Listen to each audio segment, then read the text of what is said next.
देखिए अब ये इस चैप्टर का इलेक्ट्रोमैग्नेटिक इंडक्शन का ये सेकेंड लास्ट टॉपिक हम लोग डिस्कस करने जा रहे हैं।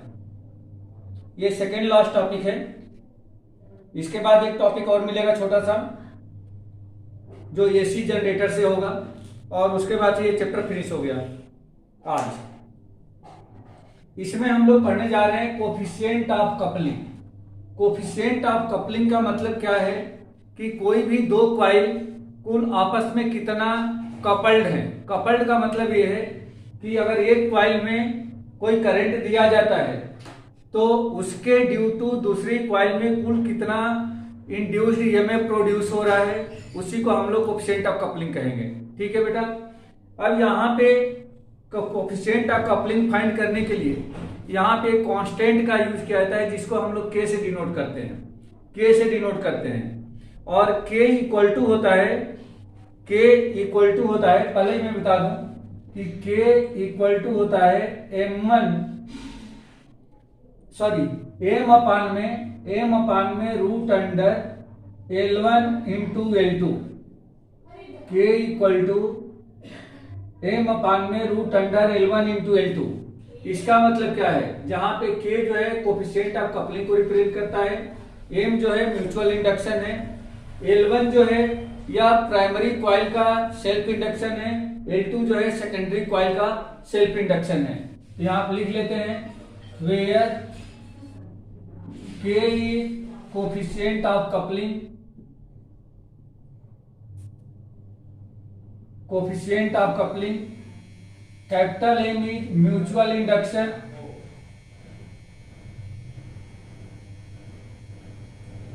Mutual induction, L1 is the self induction of primary coil, and L2 is self induction of secondary coil, secondary coil। ठीक है बेटा। तो ये कोफिशिएंट ऑफ कपलिंग के लिए ये फार्मूला है। अब हम लोग ये देखेंगे कि अलग अलग सिनेरियो में कोफिशिएंट ऑफ कपलिंग कितना होता है। इसको जानने इसके लिए एक हम लोग छोटा सा डायग्राम बना लें। जैसे मान लीजिए कि हमारे पास एक ये कॉइल है, ये एक कॉइल है, इस कॉइल को मैं प्राइमरी कॉइल बोल रहा हूं। यह जो कॉइल है वह है प्राइमरी कॉइल, और एक दूसरी कॉइल हमने लिया यहां पे जिसको मैं सेकेंडरी कॉइल बोल रहा हूं, सेकेंडरी कॉइल। ये सेकेंडरी कॉइल है, ये सेकेंडरी कॉइल है।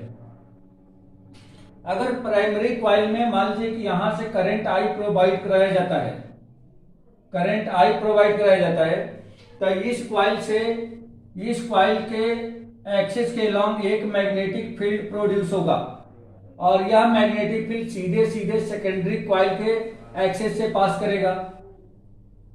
ये इस तरह से, जैसे हम लोग म्यूचुअल इंडक्शन में देखा था, हम लोगों ने म्यूचुअल इंडक्शन में ये देखा था ये सिनेरियो।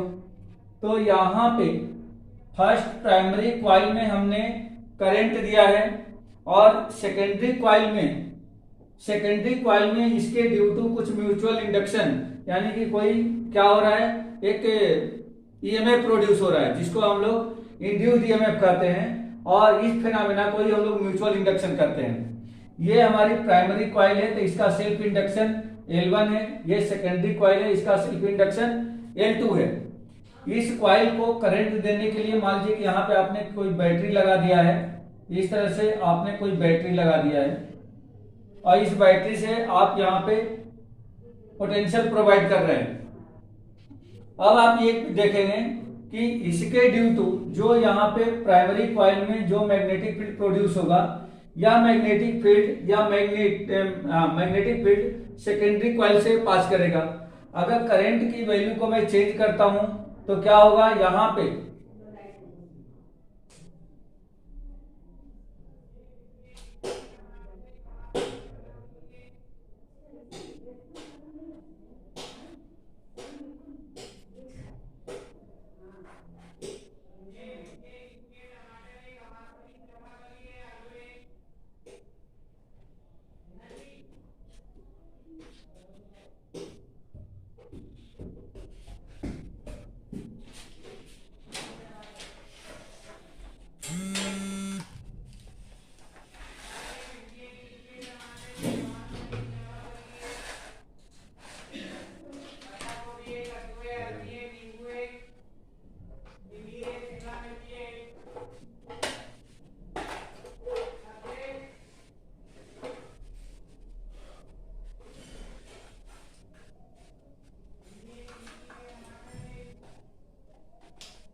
हाँ बेटा, hello, sorry light light cut गई है, ठीक है, लाइट कट गई है।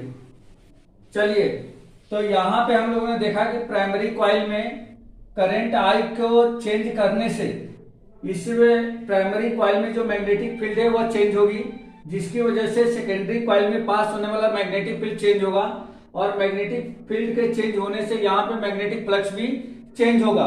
और मैग्नेटिक फ्लक्स जैसे ही चेंज होता है तो इसमें भी क्या होगा, एक ईएमएफ E2 प्रोड्यूस होगा, E2 प्रोड्यूस होगा, जिसको जो सेकेंडरी कॉइल में होगा, सेकेंडरी कॉइल। हाँ राजदीप, जय, दिख रहा है ना बेटा, क्लियर है ना? हाँ बेटा,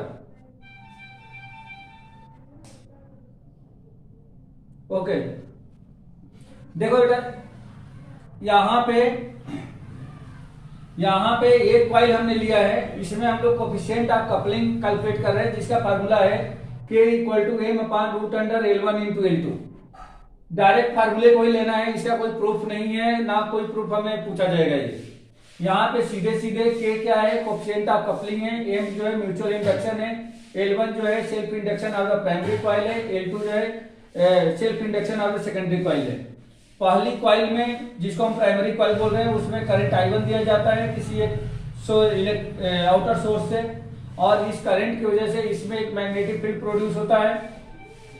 मैग्नेटिक फ्लक्स चेंज होने की वजह से इसमें भी मैग्नेटिक फ्लक्स भी चेंज होता है, और वह मैग्नेटिक फ्लक्स या मैग्नेटिक फील्ड सेकेंडरी कॉइल जो इसके नियर बाय रखी गई है उसमें से पास होता है। मैग्नेटिक फ्लक्स के चेंज होने की वजह से इसमें एक इंड्यूस्ड ईएमएफ E2 प्रोड्यूस होता है। तो ये पूरा फेनोमेना यही है जो यहाँ पे हमने लिखा है। अब हम लोग को चेक करना है कि किस टाइप के सिनेरियो में K की वैल्यू कितनी हो सकती है। तो देखिए बेटा, पहली सिनेरियो में मैं ये लेता हूं, फर्स्ट सिनेरियो में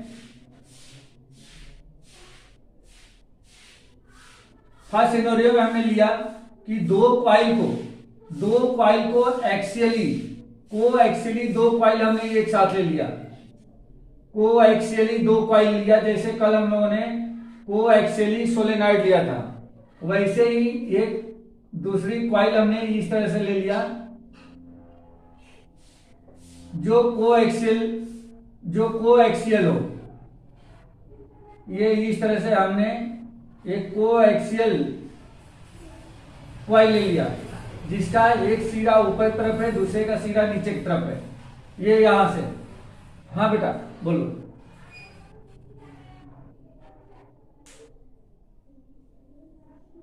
अच्छा हाँ, ये आई बने, हाँ राइट, वही है।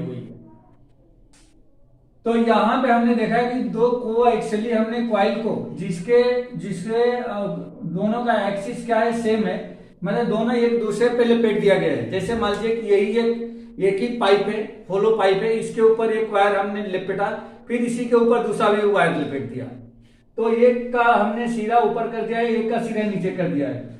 अगर मान लीजिए कि इस कॉइल में, नीचे वाली कॉइल में अगर आप I1 करंट देते हैं, तो पहली वाली जो कॉइल होगी उस कॉइल के एक्सिस के अलॉन्ग इस तरीके से मैग्नेटिक फील्ड प्रोड्यूस होगी, और यह जो मैग्नेटिक फील्ड है वह दूसरी कॉइल के पूरा का पूरा मैग्नेटिक फील्ड दूसरी कॉइल के एक्सिस से भी पास करेगी, है ना बेटा? क्योंकि दोनों क्या है, कोएक्सियल है, दोनों जो है कोएक्सियल है। अगर मैं इसको प्राइमरी और इसको सेकेंडरी कॉइल कहता हूं, ये प्राइमरी कॉइल है, सेकेंडरी कॉइल है, तो पूरा का पूरा जितना भी मैग्नेटिक फील्ड प्रोड्यूस होगा वह सेकेंडरी कॉइल के एक्सिस से पास करेगा।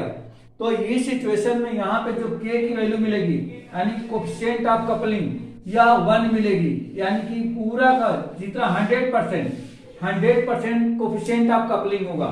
समझ में आ गया बेटा? जितना प्राइमरी कॉइल से मैग्नेटिक फील्ड प्रोड्यूस होगा वह सेकेंडरी कॉइल के क्या होगा, सेकेंडरी कॉइल से भी पास करेगा, क्योंकि दोनों कॉइल जो है कोएक्सियल है। तो यहाँ पे जो कोफिशिएंट ऑफ कपलिंग की जो वैल्यू होगी वह 1 होगी। क्लियर हो गया बेटा?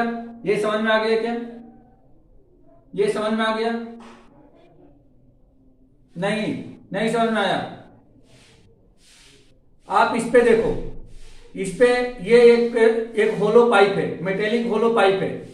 इस पे मैंने क्या करा, मतलब दो कॉइल हमने लिया, दो स्प्रिंग लिया, सेम साइज का स्प्रिंग लिया, सेम साइज का, और एक के अंदर दूसरा, मतलब जैसे मैं स्प्रिंग बनाने के लिए मैं इस पे एक वायर लपेट देता हूं, एक वायर को हमने कॉपर का वायर लपेट दिया, फिर दूसरा वायर लिया अलग से और उसी को मैं इसके ऊपर ही लपेट दिया।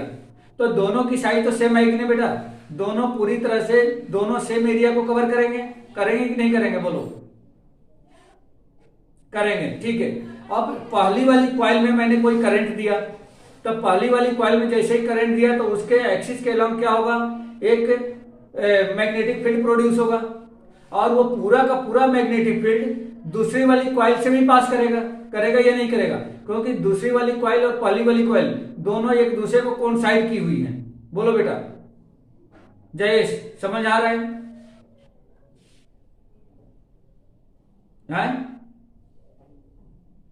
अरे नहीं आ रहा है। मैं ये बोलना चाह रहा हूं कि जैसे मान लो कि इसके ऊपर हमने दो वायर लपेटा, दो अलग अलग वायर लपेटा, एक वायर को पहले लपेट दिया, दूसरे वायर को अलग से हमने लपेट दिया। जैसे देखो ये देखो, जैसे ये मान लो कि ये हमने एक कॉइल ये हमारी है, इस कॉइल को हमने लिया और इस तरीके से एक कॉइल हमने ये बना दिया, एक कॉइल ये बना दिया, ये बन गया बेटा, एक कॉइल बन गई। अब दूसरी कॉइल, एक दूसरा वायर लिया और ठीक इसी के ऊपर मैंने लपेट दिया, बोलो दूसरा कॉइल भी इसी के ऊपर लपेट दिया। अब मैंने क्या करा कि इसमें करंट दिया, इस वाली कॉइल में करंट दिया। जैसे ही इस कॉइल में करंट देता हूं तो क्या होगा, मैग्नेटिक फील्ड इस कॉइल के एक्सिस से पास करेगी या नहीं करेगी, बोलो करेगी, ठीक है। दूसरी कॉइल को मैंने इसी के ऊपर लपेटा है, उसमें कोई करंट नहीं दे रहा हूं, तो जब इसी के ऊपर लपेटा है तो इस कॉइल में करंट के ड्यू टू जो मैग्नेटिक फील्ड पास हो रही है वो क्या दूसरी कॉइल से भी पास करेगी या नहीं करेगी, बोलो करेगी। बस वही बता रहा हूं मैं यहां पे, वही बता रहा हूं कि पहली कॉइल में करंट के ड्यू टू फर्स्ट कॉइल में जो करंट दिया जा रहा है उस कॉइल में I1 के ड्यू टू जो मैग्नेटिक फील्ड यहाँ पे B1 प्रोड्यूस हो रहा है, या मैग्नेटिक फील्ड सेकेंडरी कॉइल से भी पूरी तरह से पास करेगी, मतलब कोई भी मैग्नेटिक फील्ड लाइंस उसमें से लीक नहीं होगी, जितना प्रोड्यूस होगी पूरा का पूरा पास कर जाएगी। तो उस सिचुएशन में यहाँ पे कोफिशिएंट ऑफ कपलिंग की जो वैल्यू होगी वह 1 होगी, ये 1 माना जाएगा। 1 का मतलब कि कंप्लीट 100%। क्लियर हो गया बेटा, ये बात क्लियर हो गई, ठीक है। अब दूसरी सिचुएशन लेते हैं बेटा। दूसरी सिचुएशन में मान लीजिए कि मैंने एक कॉइल यहाँ पे लिया, जिसको मैं प्राइमरी कॉइल बोल रहा हूं, ये प्राइमरी कॉइल है। एक सेकेंडरी कॉइल हमने लिया, सेकेंडरी कॉइल, और सेकेंडरी कॉइल मैंने यहां पे लगा दिया, यहां पे रख दिया, ये हमारी सेकेंडरी कॉइल है, ये सेकेंडरी कॉइल है। अब मैंने इस कॉइल में I1 करंट दिया। अब I1 करंट जो है इसके ड्यू टू इस वाली कॉइल में एक मैग्नेटिक फील्ड प्रोड्यूस होगा, ये मैग्नेटिक फील्ड यहां से प्रोड्यूस हो रही है, ठीक है बेटा, ये मैग्नेटिक फील्ड प्रोड्यूस हो रही है। अब बताइए कि जो मैग्नेटिक फील्ड यहाँ पे B1 मिल रही है, आ रही है, प्रोड्यूस हो रही है, क्या ये मैग्नेटिक फील्ड इस कॉइल से पास कर रही है क्या, बोलो। जैसा है वही सिनेरियो है बेटा, यही सिनेरियो है, बोलो। तो सेकेंडरी कॉइल से पास कर रही है क्या, जयेश, राजदीप, सेकेंडरी कॉइल से पास कर रही है क्या ये मैग्नेटिक फील्ड?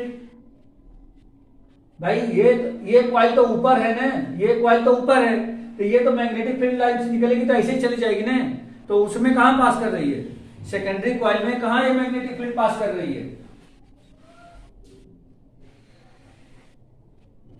हेलो, हाँ बोलो, हाँ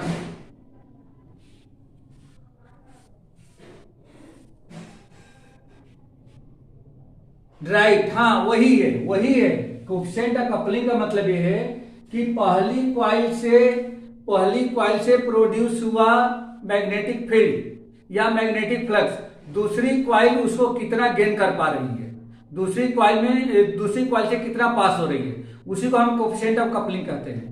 कपलिंग का मतलब कि कितना एक दूसरे से जुड़ पा रही है। समझ में बात आ रही है क्या, ये बात समझ में आ रही है क्या? तो यहाँ पे तो पूरी की पूरी, जैसे यहाँ पे हमने देखा पहली सिनेरियो में कि पहली कॉइल में जितना मैग्नेटिक फील्ड प्रोड्यूस हुआ वह दूसरी कॉइल से भी पास कर गई। यहाँ पे हमने देखा कि एक कॉइल को मैंने यहाँ रखा, दूसरी कॉइल को इसके ऊपर रख दिया।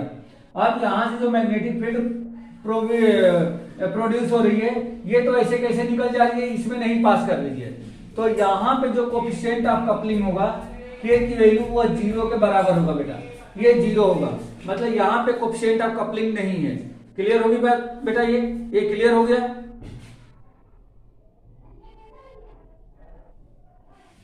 अरे भाई मैग्नेटिक फील्ड हर जगह होती है, लेकिन ये पूरी तरह से नहीं जा रही है ना, पूरी तरह से इससे मैग्नेटिक फील्ड थोड़ी जा रही है, एक्चुअली निकलेगी। मैं मानता हूं कि कुछ ना कुछ जाएगी, लेकिन जैसा होना चाहिए था वैसा नहीं हो रहा है। तो इसको हम कंसीडर करेंगे कि यहाँ पे मैग्नेट जो कोफिशिएंट ऑफ कपलिंग है वह 0 के बराबर है, मतलब दोनों में कुछ भी कपलिंग नहीं हो पा रही है। ठीक है, ये ऐसा माना जाता है, लेकिन एक्चुअल में ऐसा नहीं होगा। अभी मैं तीसरी सिनेरियो बता रहा हूं तो आपको वहां पे दिखेगा।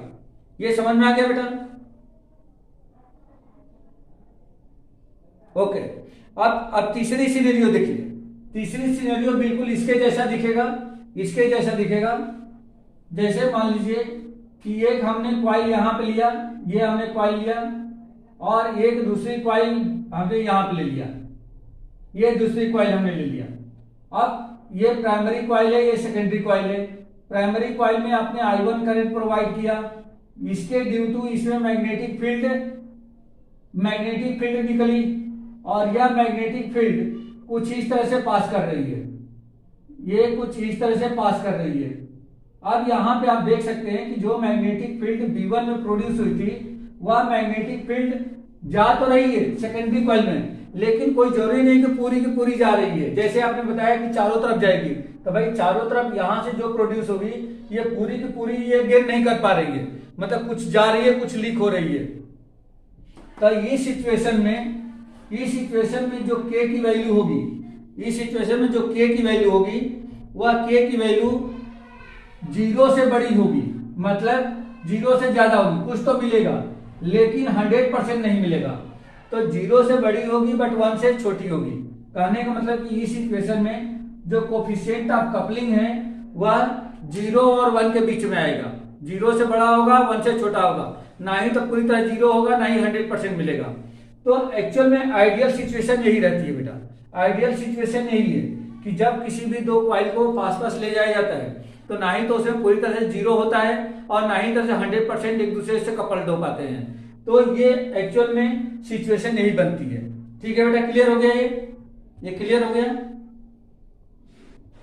ओके, अब हम लोग ये देखें कि इसमें जो कोफिशिएंट ऑफ कपलिंग है, ये तो फार्मूला ये है। एक दूसरा और फार्मूला है जहां से हम लोग coefficient of coupling find out कर सकते हैं। उसका फार्मूला ये है कि यहां पे coefficient of coupling K equal to secondary coil में change in flux, magnetic flux, और प्राइमरी कॉइल में चेंज इन मैग्नेटिक फ्लक्स, इन दोनों का रेशियो भी क्या कहलाता है? कोफिशिएंट ऑफ कपलिंग कहलाता है। मतलब या तो आप इस फार्मूले से निकाल लीजिए या तो इस फार्मूले से कोफिशिएंट ऑफ कपलिंग निकाल लीजिए। दोनों फार्मूले आप यूज कर सकते हैं। ये है ratio of the change in magnetic flux in the secondary coil to the change in magnetic flux in the primary coil. Primary coil और सेकेंडरी कॉइल में जो मैग्नेटिक फ्लक्स का चेंज हो रहा है उनका रेशियो भी क्या रिप्रेजेंट करता है? कोफिशिएंट ऑफ कपलिंग को रिप्रेजेंट करता है। ठीक है बेटा? ओके,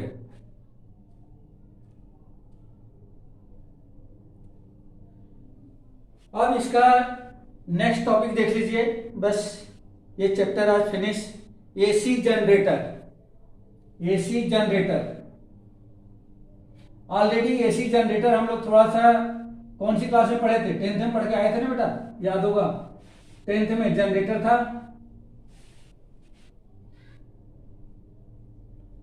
जो जनरेटर होता है वह किस प्रिंसिपल पे काम करता है बेटा? किस प्रिंसिपल पे वर्क करता है वो एसी जनरेटर?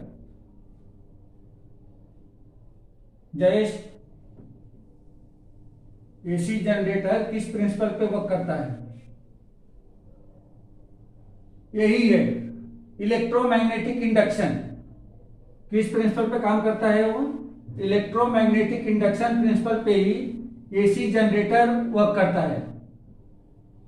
एसी जनरेटर में हम लोग क्या देखे हैं कि एसी जनरेटर में क्या होता है, एसी जनरेटर में एक कॉइल होती है जो एक स्ट्रांग मैग्नेटिक फील्ड के बीच में उसको रोटेट कराया जाता है किसी एक्सटर्नल फोर्स से। जैसे हम लोग देखें जो जनरेटर होता है तो जनरेटर को ला करके रख देने से उसमें बिजली नहीं पैदा होती, उसको पहले स्टार्ट किया जाता है, चलाया जाता है। चलाने के लिए उसमें इंजन लगा रहता है, अलग से हम फ्यूल डालते हैं और फिर उसको हम लोग चालू करते हैं। तो जब वो चलने लगती है तब जाकर वहां से करंट प्रोड्यूस होती है।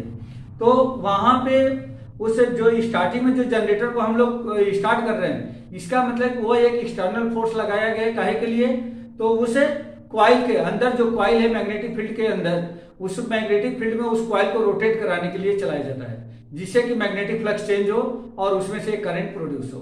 ठीक है बेटा, तो पहले इसका हम लोग एसी जनरेटर का एक कंस्ट्रक्शन डायग्राम छोटा सा हल्का सा बना लेते हैं। एसी जनरेटर,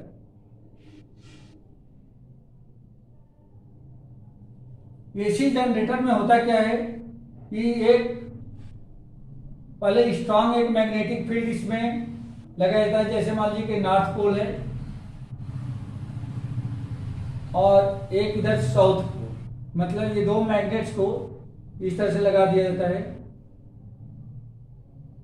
और इन दोनों मैग्नेट्स के बीच में एक आर्मेचर, आर्मेचर का मतलब है एक रेक्टेंगुलर कॉइल, एक रेक्टेंगुलर कॉइल इस तरह से सॉफ्ट आयरन कोर की लगाई जाती है।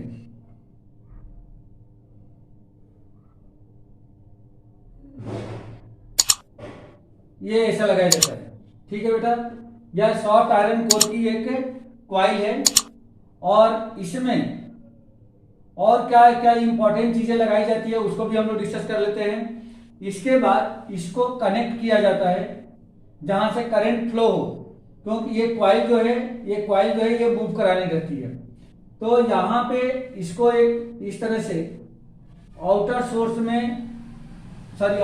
नहीं है जहां से करंट हम लोग बाहर कर रहे हैं, यहाँ पे इसको कनेक्ट किया जाता है और यहाँ पे मान लीजिए कि आपने एक रेजिस्टेंस अप्लाई कर दिया है, एक रेजिस्टेंस लगा दिया है, मतलब करंट अब यहाँ से आपको मिल रहा है। कहने का मतलब ये है यहाँ पे एक कार्बन ब्रश लगाया जाता है, यहाँ पे एक कार्बन ब्रश होता है, कार्बन ब्रश, एक सेकेंड, ये कार्बन ब्रशेज होते हैं, इसको B1 और इधर भी एक कार्बन ब्रश होता है जिसको हम लोग B2 नाम से जानते हैं। ये कॉइल चूंकि कॉइल मूव करती है तो अगर मैं इस कॉइल को डायरेक्ट ला करके इससे कनेक्ट कर देता हूं तो ये क्या हो जाएगा, ये जैसे ही घूमेगी तो ये उलझने लगेगा वायर और ये टूटने का डर रहेगा। इसके लिए यहाँ पे क्या बनाया जाता है, यहाँ पे कुछ स्लिप रिंग्स बनाई जाती है। ये इस तरह से ये स्लिप रिंग बना दी जाती है, स्लिप रिंग्स। और यह स्लिप रिंग्स क्या होती है, यह मूव करती है, यह स्लिप रिंग्स इस कॉइल के साथ साथ में मूव करती है। और एक यहाँ भी इसके साथ में ये दो स्लिप रिंग्स यहाँ बनी हुई है, ये दो स्लिप रिंग्स, एक को मैं ये डॉटेड कर देता हूं, एक ये डॉटेड है और एक ये रेगुलर है। इस तरह से ये स्लिप रिंग्स बनाई जाती है, लगाई जाती है। इसमें स्लिप रिंग्स का मतलब ये रहता है कि यह जब ये मूव करे तो ये स्लिप रिंग्स घूमती रहती है, जैसे ये ऐसे घूमती रहती है। ये स्लिप रिंग्स ऐसे घूमती है जिससे कि ये जो कार्बन ब्रशेज है, ये कार्बन ब्रशेज से इनका कनेक्शन न छूटे, कनेक्शन टूटे ना और ये उलझे भी ना, क्योंकि वैसे वैसे घूमती रहती है तो ये उलझने का कोई चांस इसमें नहीं बनता है। फिर इसमें एक सॉफ्ट लगाया गया रहता है, इस तरह से एक सॉफ्ट है, ये सॉफ्ट लगा दिया जाता है। अब इसमें हम लोग देखेंगे तो यह जो कॉइल है यह एंगुलर ओमेगा एंगुलर वेलोसिटी से क्या करती है, या रोटेट करती है, इसमें मूव करती है। यहां पे करंट का डायरेक्शन ये हो सकता है आई, और यहां पे ये जो कार्बन ब्रशेज है और इसको हम लोग S1 और इसको S2 के नाम से, ये S1 है और ये S2 है। स्लिप रिंग ये दोनों ही स्लिप रिंग्स हैं। तो इस तरीके से इसको ये पूरा एक कंस्ट्रक्शन है आपके एसी करंट एसी जनरेटर का।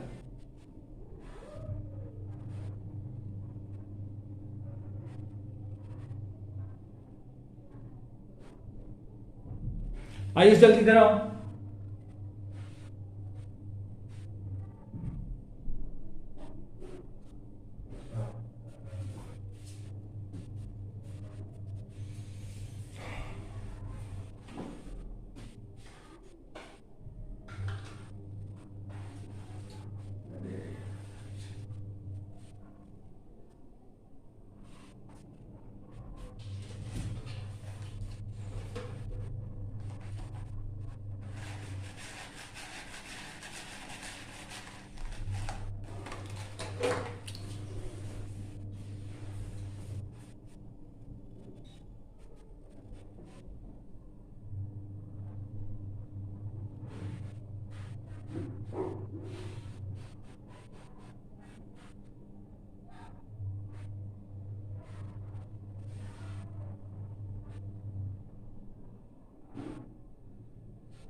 अरे सॉरी यार, लाइट परेशान कर रही है इस समय।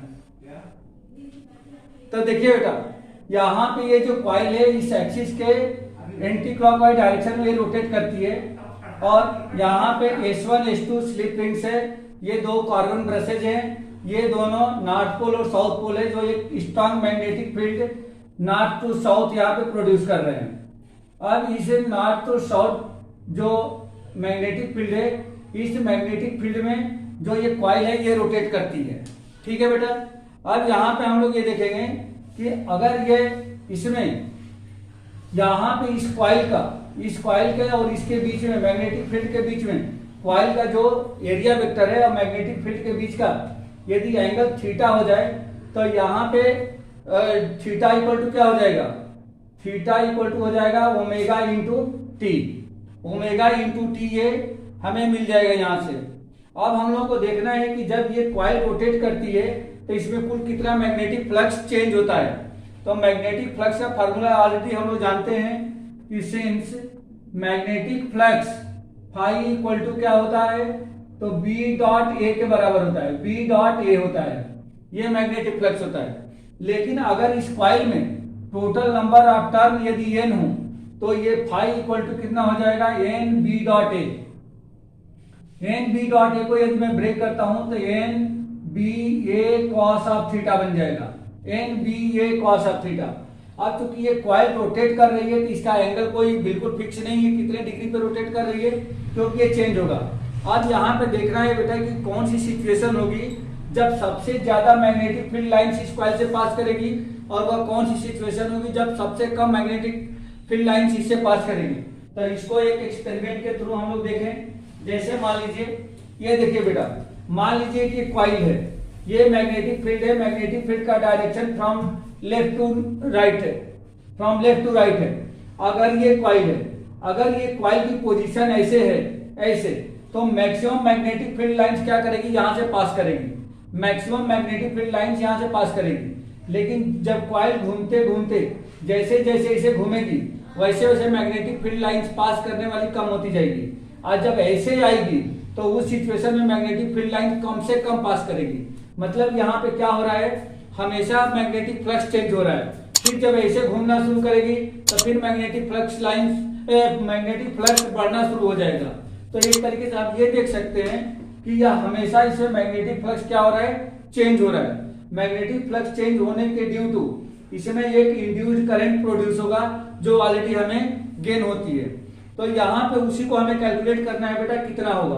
तो यहाँ पे जो मैग्नेटिक फ्लक्स हो रहा है NBA cos थीटा हो रहा है। अगर मैं थीटा के प्लेस पे ये theta equal to omega T रख दूं तो ये हो जाएगा NBA cos of omega T, NBA cos of omega T, जहां पे टी क्या बता रहा है कि किसी पर्टिकुलर टाइम पर इस कॉइल में जो चेंज होने वाला में जो मैग्नेटिक फ्लक्स है वह NBA cos ओमेगा टी के बराबर है। अब हम लोगों को फाइंड करना है कि इसमें कुल कितना इंड्यूस्ड ईएमएफ हो रहा है। तो जैसा कि हम जानते हैं सिंस ईएमएफ इक्वल टू क्या होता है minus D phi upon D T, यही फार्मूला है minus D phi upon D T. अगर इसमें फाई की वैल्यू मैं ये ट्रांसफर कर देता हूं तो ये मिल जाएगा आपको minus D by D T into NBA cos of omega T. ये कुछ हमें ईएमएफ यहाँ पे मिल जाएगा। ठीक है बेटा, ये ईएमएफ हो जाएगा। अब इसमें से कांस्टेंट क्या है तो नंबर ऑफ टर्न कांस्टेंट है, मैग्नेटिक फील्ड कांस्टेंट है, area of the coil constant है, ये सब बाहर आ जाएगा। तो माइनस NBA और ये बन जाएगा D by D T of cos omega T minus NBA into cos omega T का डी बाई डी टी क्या हो जाएगा तो ये हो जाएगा minus omega sine omega T, या माइनस इंटू माइनस प्लस हो गया NBA omega sine omega T. ये इस कॉइल में प्रोड्यूस होने वाला ईएमएफ की वैल्यू है बेटा, यही इस कॉइल में प्रोड्यूस होने वाला ईएमएफ है। अब इस ईएमएफ की वैल्यू कब मैक्सिमम होगी तो मैक्सिमम की पोजीशन में तब होगी जब ओमेगा टी 90 डिग्री हो जाए, मतलब कि साइन ओमेगा टी की जो मैक्सिमम वैल्यू होती है वो 1 होती है। तो जिस सिचुएशन में साइन ओमेगा टी मैक्सिमम होगा उस सिचुएशन में इसमें प्रोड्यूस होने वाला ईएमएफ भी क्या होगा मैक्सिमम होगा। मतलब इसको हम लिख सकते हैं if sine omega T equal to 1 therefore E equal to NBA omega, but इसको हम डिनोट करेंगे किसे E नॉट से, जहां पे E नॉट क्या है तो मैक्सिमम ईएमएफ को रिप्रेजेंट करता है, ये मैक्सिमम ईएमएफ को रिप्रेजेंट करता है। तो हम लिख सकते हैं where E nought is maximum EMF, maximum EMF, ठीक है बेटा, मैक्सिमम ईएमएफ E नॉट है। अब मैं इस ईएमएफ को यदि मैक्सिमम ईएमएफ के फॉर्म में लिखना चाहूं तो हम लोग क्या लिख सकते हैं देयरफॉर E इक्वल टू, देखो बेटा इतने के प्लेस पे क्या लिखा जा सकता है E नॉट, तो आप लिख दो E नॉट इंटू में साइन ओमेगा टी। यही बेटा इस एसी जनरेटर में जो प्रोड्यूस होने वाला ईएमएफ है वह EMF equal to NBA omega sine omega T के बराबर होगा, या E nought equal to NBA omega होगा जो कि मैक्सिमम ईएमएफ होगा। या मैक्सिमम ईएमएफ के टर्म में अगर ईएमएफ को मैं लिखना चाहूं तो E equal to E nought sine omega T के इक्वल होगा। ठीक है बेटा, अब यहाँ पे ये एसी जनरेटर है, मतलब कि एसी करंट को प्रोड्यूस करता है। तो एसी करंट का जो हम लोग ग्राफ देखेंगे तो किस तरीके से होता है। अगर मान लीजिए कि मैं इस पे ई को डिनोट करूं और इधर टाइम को डिनोट किया जाए तो ये जो है कुछ इस तरीके से होगा, जो हाफ साइकिल पॉजिटिव और हाफ साइकिल निगेटिव के फॉर्म में ये आगे मूव करेगा। ठीक है बेटा, कुछ पूछना है इसमें, कोई डाउट है? ओके, जयेश।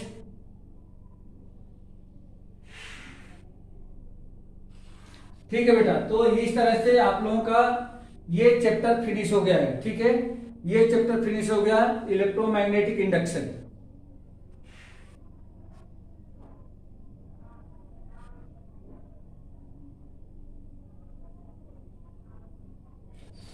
अगला चैप्टर आ रहा है बेटा, अभी लास्ट चैप्टर बाकी है हम लोगों का, वो लास्ट चैप्टर हम लोगों को करना रहेगा। ठीक है, और वो कौन सा है? अल्टरनेटिंग करंट है, वह चैप्टर अल्टरनेटिंग करंट होगा। ठीक है बेटा, तो अपन कल से स्टार्ट करें उसको, अल्टरनेटिंग करंट। ठीक है बेटा। ओके।